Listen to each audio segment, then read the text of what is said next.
Hello, everyone. Welcome back to the GSMC Basketball Podcast, brought to you by the GSMC Sports Network. As always, I'm your host, Mara Fatemi. As we're coming into this next segment here, we're going to take a look at Cooper Flagg. The regular season is over. The bottom half of the league is set, and we're going to take a look at the top five teams who have a realistic chance to acquire Cooper Flagg in this year's NBA draft. Obviously, the number one draft not only five-star recruit coming out of high school, but prospect coming out of college now to join the NBA. It's pretty much locked in. It's about 96% chance, I'd say, that Cooper Flagg will announce to declare for the NBA draft this season. The only chance that he stays, the only reason he might stay, is because of how the college season finished last season, and possibly for like NIL deals and advertisement deals with how the college basketball lineup is continuing to change every single day, every single year, with more money being pumped into it, with more incentives for players to stay in college rather than immediately go into the NBA. But obviously, Cooper Flagg, a 6'9" prospect, like I mentioned, I want to say he's a guard. He plays like a forward, but he can shoot like a guard. He can handle like a guard. He's just an unbelievable player. He can facilitate the ball incredibly. Probably would have gone to the national championship game if it wasn't for clutch shots made by the Houston Cougars over the last couple minutes of that game. Call it a comeback if you'd like for Houston. Call it a collapse if you'd like for Duke. Regardless, Duke made it to a Final Four with two freshmen leading the team in Con Knipple and Cooper Flagg, and it's just major props to this team and their head coach for scheming them up and putting them in the right position to succeed, to get as far as they did. But enough is enough about college for Cooper Flagg. Let's look at him in the NBA. The top three seeds are kind of tied for the NBA lottery right now. The Washington Wizards, Utah Jazz, and Charlotte Hornets all sitting at 14% chances to acquire Cooper Flagg as the number one overall pick. The New Orleans Pelicans at 12.5%, and then the Philadelphia 76ers at 10.5%. Obviously, I'm going to take a look at the top three seeds because they have the highest chance. Out of the Wizards, Jazz, and Hornets, and I think, well, it's a little bit of a hot take with how this franchise has been operating over the last probably decade or so. The last time they were relevant was in the Kemba Walker days. But I really think Cooper Flagg would be the best, realistic fit with the Charlotte Hornets. If they can keep LaMelo Ball expressing that he wants to stay in Charlotte a couple days ago, actually, that he wants to stay in Charlotte. He wants to continue to grow with the team. If they can keep Miles Bridges, which would be a little bit tough because free agency is rolling around. It's for a low income franchise. It's going to be tough for them to pay Miles Bridges most likely. If they can on a low income deal, if they can put him on a 1-year deal, 2-year deal, continue to build the young core in Charlotte, bring in a veteran player if possible.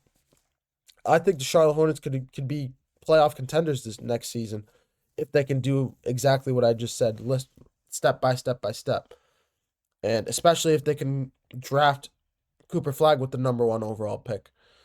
I just think that team would be incredibly formidable if they can just put these guys in the right places to succeed, continue to grow the team the right way, and overall, Cooper Flagg is an unbelievable talent. He's a generational talent, really.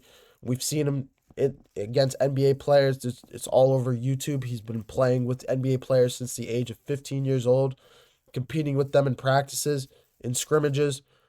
But obviously, NBA games are a completely different ball game.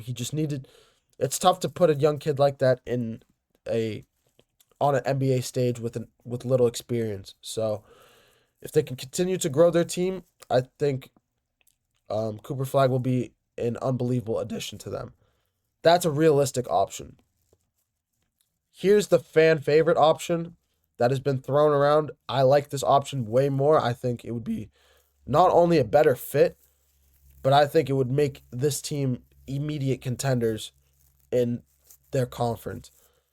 But if the San Antonio Spurs, who hold a 6% chance of getting the number one overall pick, if they can combine the talents of Victor Wembanyama of last season and Cooper Flagg this season, if they can do both of those things, I really think this team could be unbelievable. I think that would be that would be his best position. That would be the best place for Cooper Flagg to go to.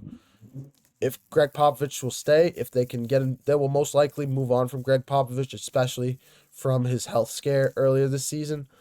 If they can hire Mike Malone, continue to grow Wembanyama as well with Mike Malone's experience coaching Nikola Jokic, if they can combine those two. De'Aaron Fox, obviously there. Steven Castle, most likely going to be the rookie of the year this year. Obviously, Steven Castle coming off the bench this season, but will most likely grow into a starting role. If they can, in general, this team is just more balanced, in a more competitive Western Conference. Continue to grow Cooper Flagg quicker, putting up against stronger competition. I just think the best place for him to go is San Antonio if he can. That is his best place to go on the board. Like, unless you want to put him in Oklahoma City with Shai Gilgeous-Alexander, which would just be unfair if that would happen. But that's neither here nor there. I think the most realistic option for this team is Charlotte, who will the best fit for him realistically. But if they can get him in San Antonio, that would be unbelievable, and he would flourish there with Wembanyama, with De'Aaron Fox, Steven Castle, and Mike Malone. If they can get him there, they would probably put them as instant playoff contenders, really, with the young core that they have, and they would be very good for years. Honestly, arguably better than the future that the Oklahoma City Thunder have if they can get both Wembanyama and Cooper Flagg there. But I'm going to take another short break. When we come back, we're going to take a look at the Defensive Player of the Year candidate race right now, with Draymond Green and Evan Mobley specifically as the two heads of that race. Obviously, the Defensive Player of the Year is a regular season award, but these two players are exceptional on that side of the ball, and they deserve credit where credit is due. I'm going to take a short break, and when we come back, we're going to take a look at them and this race.